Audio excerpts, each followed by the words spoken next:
Okay, so to draft this shirt,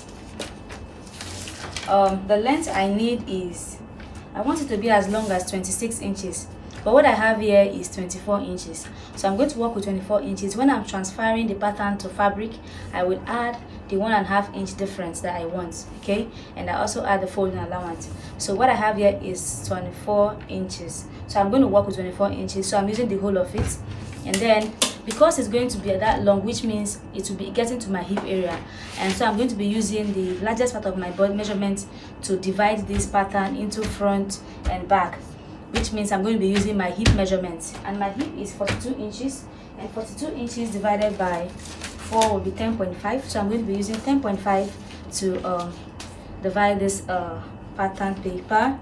So let me just use 11 inches instead of 10.5.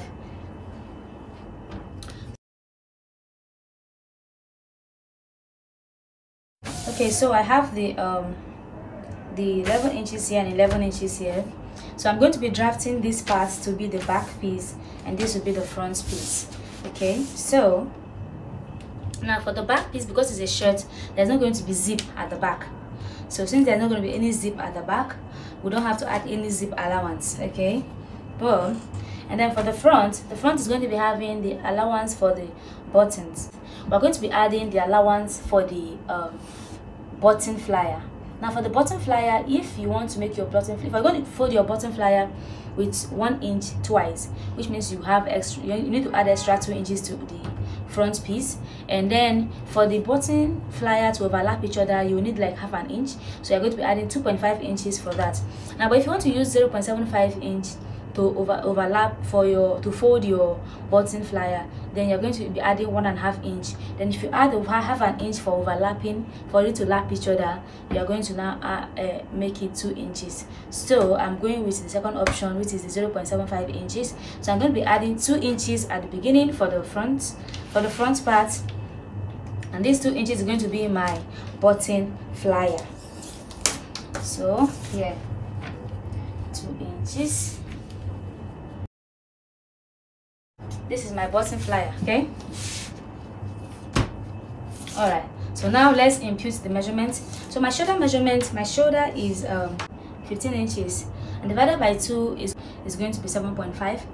And because this is going to be a free shirt, I'm going to be using 8 inches for my shoulder. So instead of 7.5, I'm marking 8 inches. So I'm going to mark 8 inches on both sides.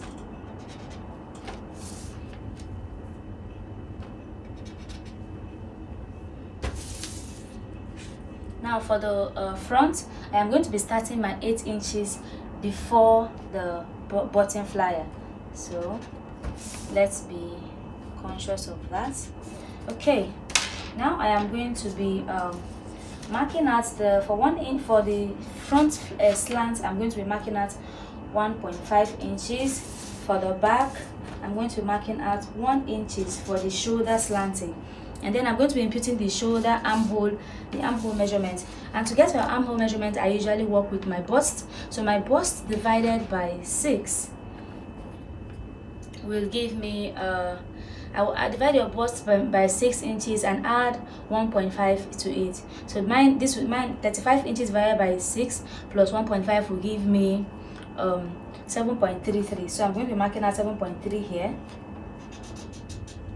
Now because this included, so if I measure from the top, from the shoulder line, including the 1 inch shoulder slanting, I'm going to be having 8.3. So I'm just going to go ahead and bring the 8.3 here.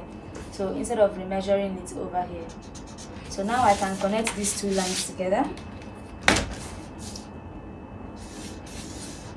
So this line will be my armhole seating. Okay, this is the armhole seat, this line. Okay, now I'm going to go ahead and mark this this shoulder line. I'm going to mark it down to meet the armhole line. That's the armhole seating.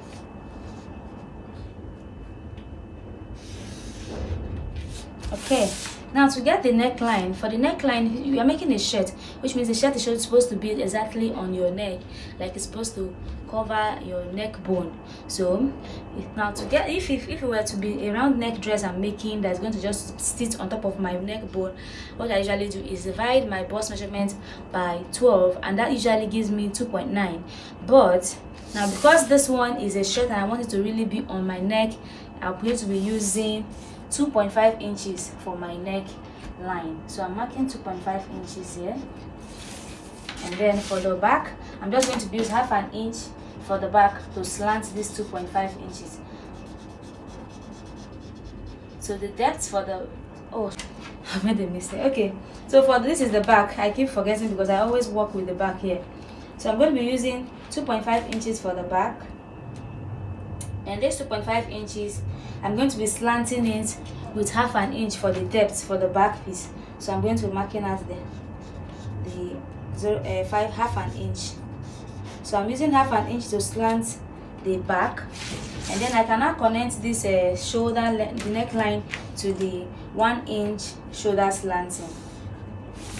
Okay, now for the front I'm going to be using the same 2.5 inches, and if you notice I'm taking my measurement from the line before the button flyer. So I'm going to be measuring the 2.5 inches, and the depth for it I'm going to be working with, now I'm going to be working with 2.9 inches for the depth.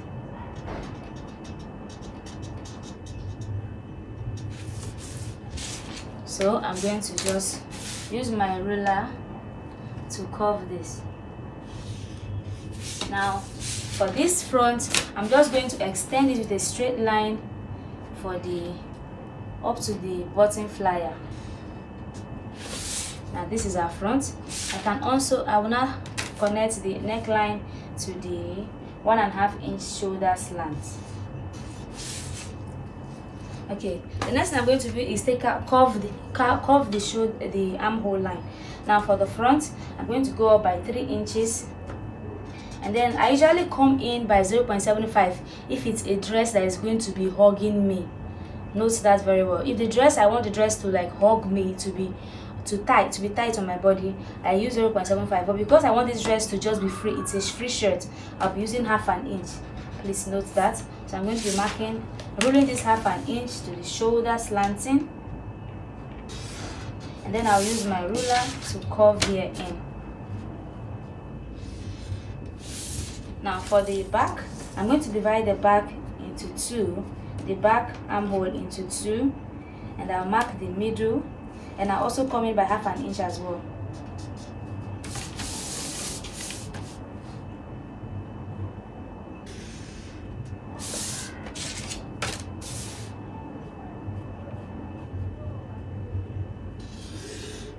Okay, now we have our armhole marked out. The next thing we're going to do is impute the other measurements, that's the horizontal measurements. So from my shoulder to my bust is 10 inches. And then from the shoulder to the curvy part of my body, I'm going to be working with 16.5. So this is my 16.5. And shoulder to my hip is 24. So we're going to be using the whole of this. So that I'm just using broken lines, but we understand what this means. I can also rule out the lines just to give us clarity. Let me just rule it. Okay, so the same line, I'm going to be connecting it to the front. Alright, so we have our hip, we have our waist, and the bust. Alright, so like I said, this shirt I want it to be a free shirt, and so for that you don't have to use your exact measurements. So my bust area is 35 inches. 35 divided by 4 will be 8.75. So instead of marking 8.75, I'm going to be marking say 9 inches or 9.2 inches, but I want it to be free.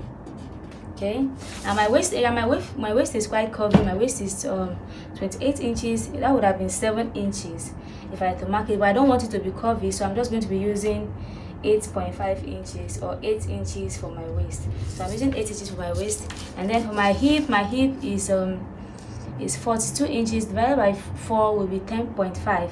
So this is a 10.5 here. I'm just going to mark out the 10.5 inches for the hip area. I can decide, because I'm trying to make all this dress free on all sides, I can try to add half an inch as well to it, or 0.25 to it. So now I can connect these lines.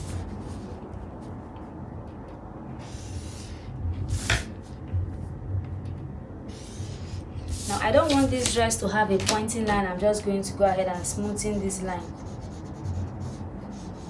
Okay, now I will repeat the same thing on this back part. So okay, now we have our shirt. Now usually when people make their shirts, some people might decide to come here and give it curves. Okay, now I can just do this just to show us, in case you want to try yours and you don't want yours to just be straight. I'm just going to be introducing it, but I will not cut it out because mine is going to be straight. Okay, now if you are someone who likes to make your shirt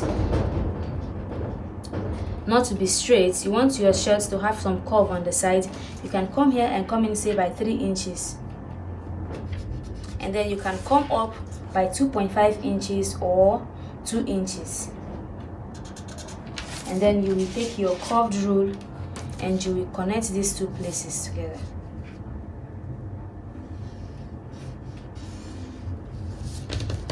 Now when you sew this is supposed to give you some kind of curve on this area of your dress, or so you can also come up here and make it 2 inches, 2.5 inches from the sides, 2.5 inches, and this is going to help to give you a curved shirt on the side. So let's do the same thing here for the front piece. So 3 inches, 2.5 inches, and then you connect it.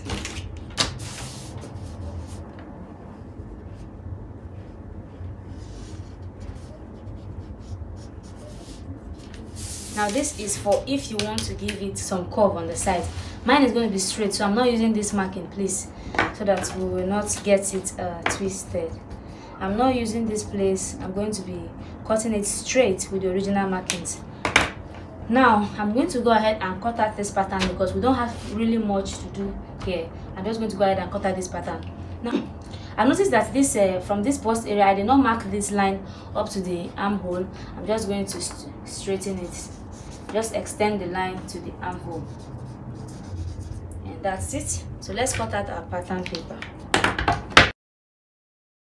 Now because these measurements that I used here are not my exact measurements, I am going to indicate them on the pattern in case I want to use this pattern in next time.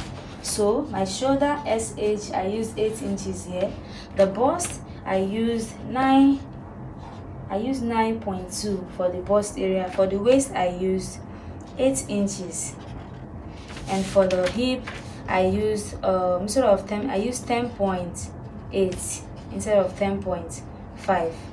So this thing I'm indicating is because when I want to mark out, when I want to use this pattern next time, if I want to make a shirt that will be tight, I will know how I'm going to eliminate all of these excesses. Okay, just for that.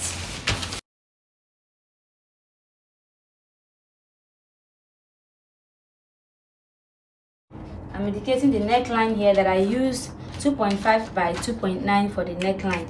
So this is going to also help me guide me. Okay.